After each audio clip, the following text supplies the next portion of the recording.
Once again, this is the Prophet Lawrence Anderson in the absence of my wife, Ambassador Shonda Anderson. Let me get down to earth with y'all on a little bit of something, man. I want to start with me being a loner. You know, I never really had a lot of male friends. You understand what I'm saying?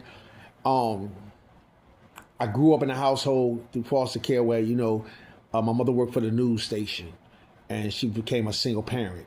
I did, over the years, continue to remain in contact with my foster father.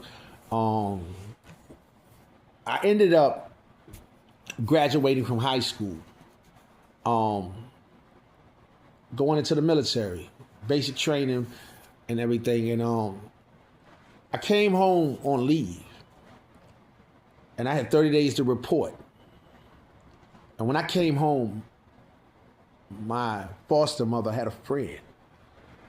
Now, keep in mind, to me, my foster mother was my mom.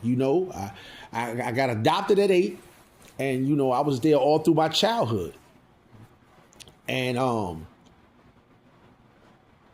when I graduated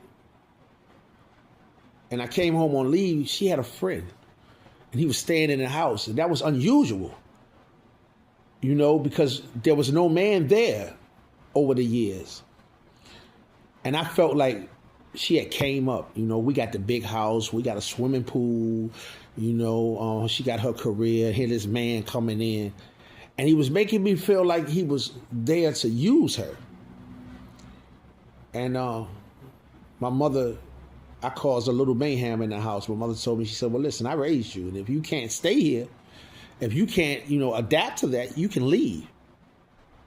And at that time, at 18 years old, I felt like she had picked sides. That it broke my heart. It hurt me. And I left. And I want y'all to know, man, that was one of the biggest things in the world to do for me.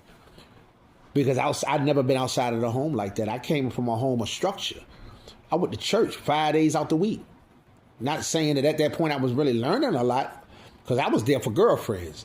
There to see the girls when we get to church and at the Bible study and the choir rehearsal and things like that. We meeting and greeting. And that thing, it started a downward spiral in my life. And I'm glad that I'm going to be able to share this with you, to get these parts of the chapters of my life in the open. And I can continue to move forward. So y'all stay tuned